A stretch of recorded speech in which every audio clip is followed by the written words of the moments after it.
नमस्कार प्यारे दोस्तों, कैसे हो आप सभी। उम्मीद करती हूँ कि बहुत अच्छे होंगे और अच्छे से पढ़ाई कर रहे होंगे।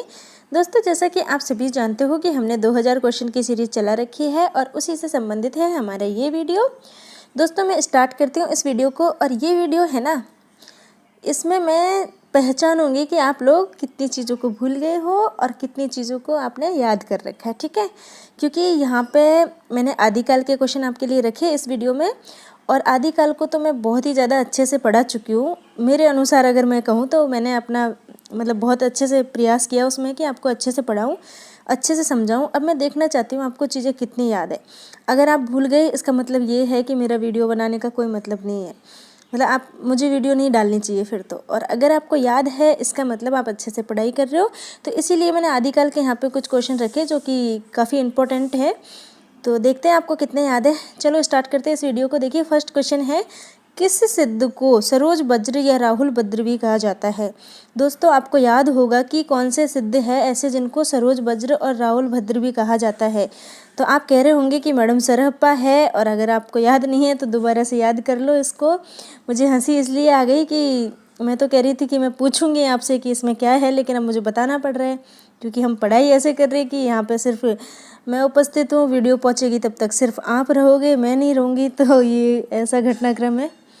देखिए दोस्तों, दूसरे क्वेश्चन में क्या पूछा गया है कि किसने नाथ पंथ को अवधूत मत भी कहा है।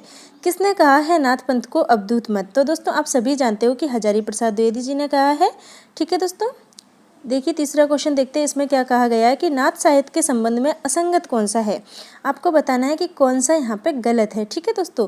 तो योग साधना पर इन्होंने बल दिया, ये बिल्कुल सही है। इंद्रिय निग्रह पर बल दिया, ये भी सही है। ईश्वर के अस्तित्व को अस्वीकारा नहीं, दोस्तों इन्होंने अस्वीकारा नहीं है ईश्वर के अस्तित्व को, बल्कि स्वीकार किया है, ठीक है। तो ये यहाँ पे गलत हो जाएगा। कर्मकांड का विरोध, ये सही है। तो आप सबको मालूम हो गया कि इसमें 3 ऑप्शन सही हो गए और 1 हो गया गलत। तो जो गलत हो गया वही हमको यहाँ पे टिक लगाना है। तो इसीलिए इसमें ईश्वर के अस्तित्व को अस्वीकार नहीं किया गया है, इसको स्वीकार किया गया है, ठीक है दोस्तों।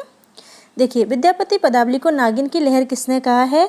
तो इसको अगर आप गलत बताओगे ना तो मैं सच में आपसे नाराज़ हो जाऊंगी, आपके लिए वीडियो ही नहीं बनाऊंगी फिर, देख लेना। क्योंकि यहाँ पे मेरे प्रिय कवि की बात आई है, इसको मैं कितनी बार करवा चुकी हूँ आपको कि निराला जी ने कहा है विद्यापति की पदावली को नागिन की लहर। अब आपको याद हो जाएगा अगर नहीं होगा तो। चलो नेक्स्ट क्वेश्चन देखते हैं। जैन साहित्य में उपदेश प्रदान शैली है। आपको बताना है कि जैन साहित्य में जो उपदेश प्रदान शैली है उसको क्या बोलते हैं, ठीक है। रास, आचार, फागु या चाचरी। तो आप सभी को मालूम है कि आचार बोलते हैं, ठीक है दोस्तों। हेमचंद्र कृत सिद्ध हेमचंद्र शब्दानुशासन का रचनाकाल क्या है। इसका जो रचनाकाल की जो शताब्दी है ना, उसका शताब्दी बतानी है आपको। तो 12वीं शताब्दी में लिखा गया था दोस्तों ये, ठीक है। प्रबंध चिंतामणि के रचनाकार कौन है। तो इसको आप बहुत ज़्यादा अच्छे से जानते हो कि प्रबंध चिंतामणि है, इसके रचनाकार है मेरुतुंग, ठीक है दोस्तों। मेरुतुंग है। देखिए यहाँ पे देख लीजिए आप अच्छे से, ठीक है। सी ऑप्शन है इसमें बिल्कुल सही। देखिए दोस्तों, यहाँ पे क्या पूछा है, कुमारपाल प्रतिबोध के रचनाकार कौन है। तो बताइए आप मुझे, कौन है कुमारपाल प्रतिबोध के रचनाकार। आपको तो मालूम होना चाहिए ना। तो आप सब बता रहे होंगे कि मैडम है इसमें सोमप्रभ सूरी, ठीक है। कौन सा, सोमप्रभ सूरी, ठीक है। अब देखिए यहाँ पे आपको क्या बताया, रचना और रचनाकार के संबंध में असंगत, मतलब कि आपको गलत क्रॉस कर देना है, बाकी के 3 आपको याद रख लेने हैं, ठीक है। तो आप बताइए कौन सा है इसमें गलत। देखिए, भविष्यत कहा है, ये धनपाल की बिल्कुल सही है। पाहुड़ धुआ पदम सिंह। दोस्तों, याद आ रही है पुरानी कहानी या भूल गए हो। अगर याद आ रही है तो आप बता रहे होंगे कि मैडम ये पदम सिंह की नहीं है, ये किसकी है। आप सभी को मालूम है, ये भूल गए, राम सिंह की है ना, पहुड़ धुआ। तो आप बता रहे होंगे मैडम इसमें पदम सिंह नहीं है, इसमें है राम सिंह। तो आप बिल्कुल सही बता रहे हो दोस्तों। चंदन वाला रास है, ये आसगू की है। योगसार है, ये जोइंदू के। देखिए आपको 4 यहाँ पे याद हो गई रचनाएं, ठीक है। तो आप इस तरीके से पढ़ोगे तो आपके लिए बहुत फ़ायदा होगा और हमेशा के लिए चीज़ें आपको याद रहेंगी। तो आपको ऐसे एलिमिनेट करना आएगा, और एलिमिनेट करना जब आ जाएगा ना तो आप कैसी भी एग्जाम हो उसको बहुत आराम से निकाल लोगे, ऐसा मुझे लगता है। ये मेरा मानना है, पता नहीं आपका कुछ और हो सकता है। देखिए दोस्तों, इस क्वेश्चन में क्या पूछा गया है कि स्वयंभू के संबंध में असंगत है, मतलब कि आपको गलत तथ्य यहाँ पे बताना है, कौन सा है। तो आपको 3 सही का मालूम होगा तभी बताओगे ना, बताओ तभी बताओगे ना। तो देखिए, हम पढ़ते हैं, हमें पता है कि हमने इसको बहुत अच्छे से पढ़ रखा है, तो हम बता सकते हैं कि कौन से सही है। और अगर आपने नहीं पढ़ रखा ना, तो मैंने आपकी सुविधा के लिए अलग से प्लेलिस्ट बनाई है, उसका नाम रखा है मैराथन क्लास, और वहाँ पर पूरे आदिकाल को समेट के एक जगह रखा है। और उस वीडियो को एडिट करने में मुझे कितना समय लगा आप सोच सकते हो। मुझे 1 या 2 दिन लगे उन वीडियोज़ को अपलोड करने में, क्योंकि बीच बीच में से बहुत सारी चीज़ उसमें से कट की मैंने। उसके बाद एक्सपोर्ट हुई कम से कम 4-5 घंटे में, और अपलोड होने में तो पूरा 1 ही दिन लग गया। इतनी लंबी वीडियो है तो लेकिन मैंने की, क्योंकि मुझे पता है कि आप जब आदिकाल को दोबारा पढ़ने का आपका मन होगा तो आप ढूंढोगे, फिर कुछ मिलेगा नहीं सही से तो मूड ख़राब होगा। मेरा खुद का होता है ऐसे ही। तो मैंने सोचा कि मैं ऐसा करती हूँ तो आपकी सुविधा हो जाएगी उसमें। आप कभी भी रिवीजन करना चाहोगे या फिर आपका मन हुआ कि यार मैं दोबारा से डिटेल में सारी चीज़ें पढ़ता हूँ, लिखता हूँ, तो आप उनको देख लोगे तो आपको बहुत सुविधा हो जाएगी। इसलिए मैंने वो किया है। इसीलिए आपसे बोल रही हूँ कि अगर नहीं पढ़ा तो देख लो जाके, ठीक है। तो देखिए दोस्तों, इनकी जो परमचर्यु है ये कृष्ण काव्य ना होकर के क्या है, राम काव्य। आप सभी जानते हो ना इसको। तो ये यहाँ पे गलत हो जाएगा, बाकी के 3 बिल्कुल सही है, ठीक है दोस्तों। देखिए इसमें देखिए हिंदी के प्रथम महाकवि कौन है, तो आप सब बहुत अच्छे से जानते हो कि हिंदी के प्रथम महाकवि है, उनका नाम क्या है, तो बता दीजिए मुझे जल्दी से कौन है। तो चंद्रप्रदा है दोस्तों इसमें, ठीक है। किस रचना में बनारस के आसपास की संस्कृति वर्णित है।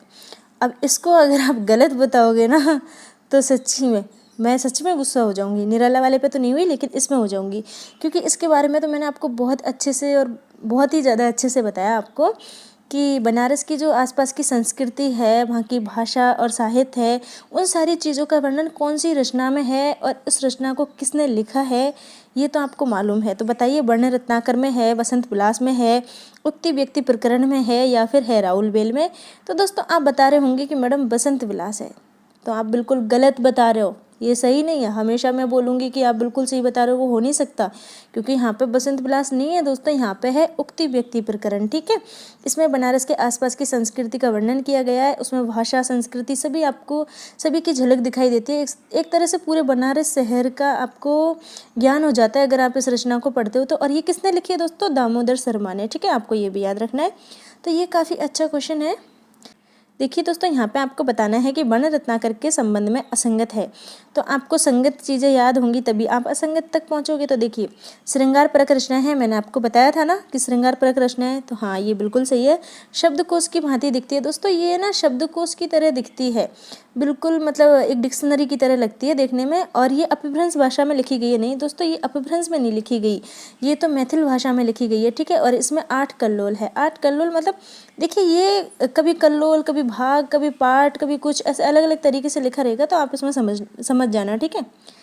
तो आपको पता चल गया कौन सा गलत है। अपभ्रंश में नहीं लिखी गई दोस्तों, ये मैथिली में लिखी गई है, ठीक है। यहाँ पे ये गलत हो जाएगा। राउल बेल किसकी रचना है, आपको बताना है कि राउल बेल है किसकी रचना है। तो आप बहुत ज़्यादा अच्छे से जानते हो, बताइए किसकी है। रोड़ा कवि की है ना दोस्तों, आप सही बता रहे होंगे, रोड़ा कवि की है, सही है। चंद्रप्रदायी को छप्पयों का राजा किसने कहा था, बताइए किसने कहा था चंद्रप्रदायी को छप्पयों का राजा। तो आपको मालूम होगा कि किसने कहा था, शिव सिंह सेंगर ने कहा था ना दोस्तों। तो सी ऑप्शन इसमें बिल्कुल सही हो जाएगा। दोस्तों यहाँ पे आपको बताना है कि नुहसी पहर रचना है, इसके रचनाकार कौन है। तो इसको तो आप एक ही बार में बता दोगे। देखो फ़ोन डिस्चार्ज हो गया है, तो इसके रचनाकार कौन है आप बता दीजिए, क्योंकि आप सभी इसको बहुत अच्छे से जानते हो कि अमीर खुसरो है। और अमीर खुसरो की कौन सी चीज़ है जो बहुत ज़्यादा प्रसिद्ध है। वैसे तो इन्होंने इतना अच्छा लिखा है, इतनी सारी चीज़ों का इन्होंने आविष्कार किया है। अमीर खुसरो को जब आप पढ़ोगे तो ये देखोगे कितनी सारी चीज़ें इनके उसमें मिलती है, मतलब इनके व्यक्तित्व में और इनके कृतित्व में, दोनों में ही इतनी सारी चीज़ें मिलती है कि आपको बहुत सारे क्वेश्चन वहाँ से आने के चांस रहते हैं, ठीक है। तो दोस्तों बताइए कौन सी चीज़ है जो बहुत ज़्यादा इनकी प्रसिद्ध है, तो आप मुझे बताना कमेंट करके, ठीक है। सारी चीज़ें मैं ही बताऊँगी क्या, आप बताना। कौन सी रचना नोटिस मात्र है, दोस्तों इसमें पूछा गया है कि कौन सी रचना है जो सिर्फ नोटिस मात्र है। तो इसको मैं आपको बता दूँ कि ये है जयचंद्र प्रकाश, क्योंकि इस रचना का क्या नाम मिलता है और इसके रचनाकार का नाम मिलता है, बाकी कोई ज़्यादा जानकारी मिलती नहीं है, इसीलिए इसको नोटिस मात्र माना जाता है, ठीक है। और इसके रचनाकार है भट्ट केदार। कौन दोस्तों, भट्ट केदार, ठीक है। दोस्तों यहाँ पे आपको बताना है कि किस कवि को नव कवि शेखर कहा गया। तो ये तो मैं आपसे बहुत बार पूछ चुकी हूँ, कम्युनिटी पोस्ट में भी आपसे पूछ चुकी हूँ, तो आप सभी बता चुके हो कि इसका उत्तर है विद्यापति, ठीक है दोस्तों। तो बिल्कुल सही है। किस साहित्य में महासुखवाद की कल्पना की गई है, तो दोस्तों सिद्ध साहित्य में की गई है महासुखवाद की कल्पना, ठीक है। अब देखिए ये हमारा लास्ट क्वेश्चन है किस रचना को जैनी रामायण कहा जाता है। तो दोस्तों देखिए, जितने भी पीछे चरियू लगा है ना, इन सब का मतलब रामायण से ही, मतलब राम की कथा से मतलब होता है। लेकिन यहाँ पूछा गया जैनियों की रामायण किसको कहा गया है। ठीक है, क्वेश्चन इस तरह की से। तो आप बताइए कौन सी रचना है जिसको जैनियों की रामायण कहा गया है। काफ़ी अच्छा क्वेश्चन है दोस्तों ये। तो इसका जो सही उत्तर है वो है परमचरियू। ठीक है, बी ऑप्शन बिल्कुल सही है यहाँ पे। तो आप इसको याद रखना। और हमारा वीडियो यहाँ पे ख़त्म हो रहा है। आप इसको अच्छे से पढ़ो और जो पूछा है उसे मुझे बताओ। ठीक है, ओके दोस्तों, बाय बाय। हम मिलेंगे फिर दूसरे वीडियो में।